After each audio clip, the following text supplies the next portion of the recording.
would hit, yeah, I guess pretty solid 28, 25 hertz. By driving the sub-range from the modal maximas and minimas between the two arrays, we should be able to flatten out the sub-range just by rebalancing the two arrays against each other, if we do it right. Well, you're going to get some pretty significant loading effects in the room that you're in. From the corner loading? Well, just from the space itself, from the amount of pressure that you're going to create with what you're driving it with. So there's no telling what the room's going to do to you once, and the response will be dramatically different at 10 watts versus a kW. Right.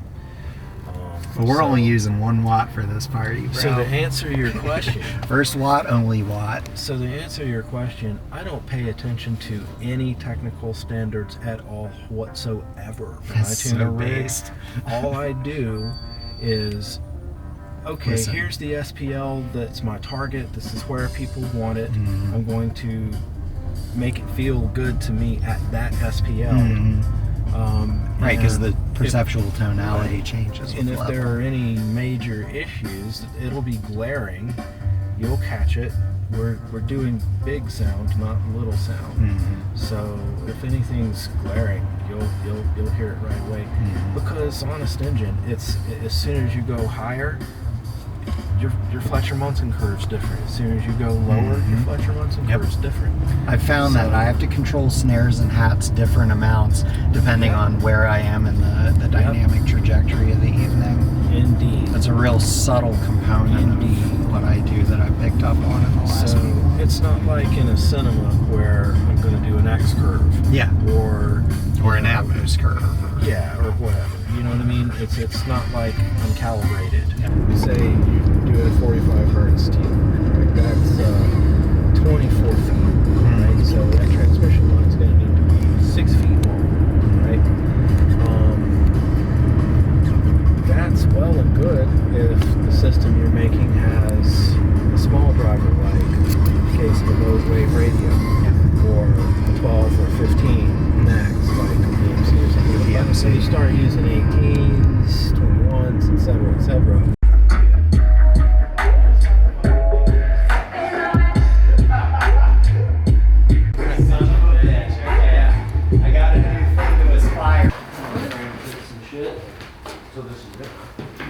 We have to set some shit up on our end too, so this will give us time to do that.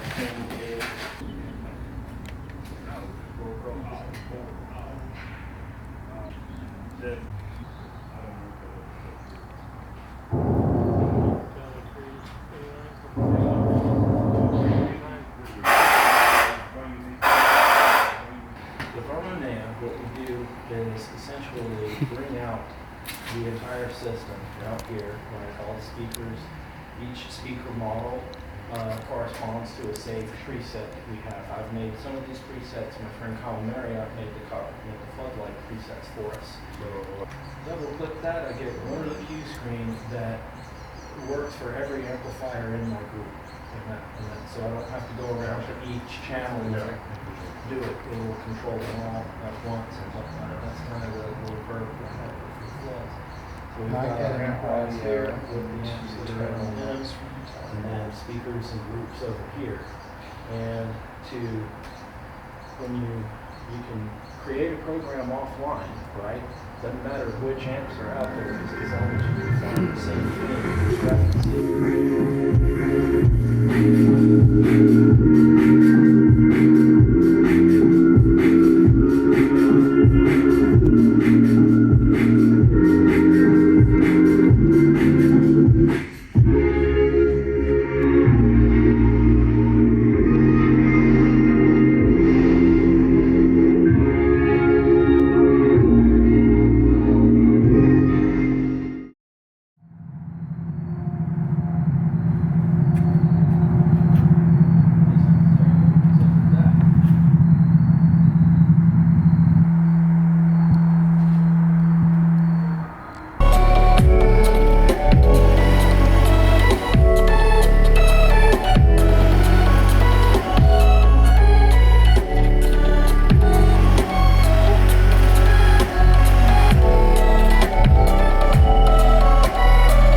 back top to 1K, and then I'll put a little tilt on it Yeah. to taste. I don't like doing this. I don't like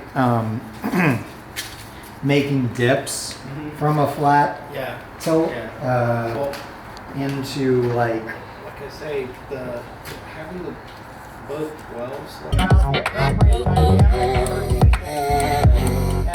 I was a real dynamic range preservationist back then. So you named the song dynamics to me.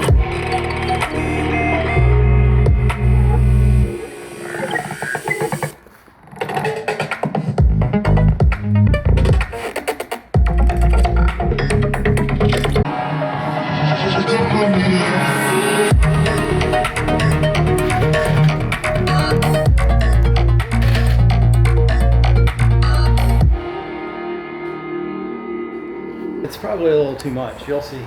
Oh, it's all about the tuning, my friend. It's all about the unplug them tuning. and see how you feel. There's nothing wrong with more headroom. There's no problem with more headroom. And we have a steering issue, but we can correct for that. I want the headroom. buddy. All right, man. It's going to be worth it. And there's a channel ordering issue. Yeah, there we go. Headphone sign. Careful not to blast your. I was actually leaning a little too bright.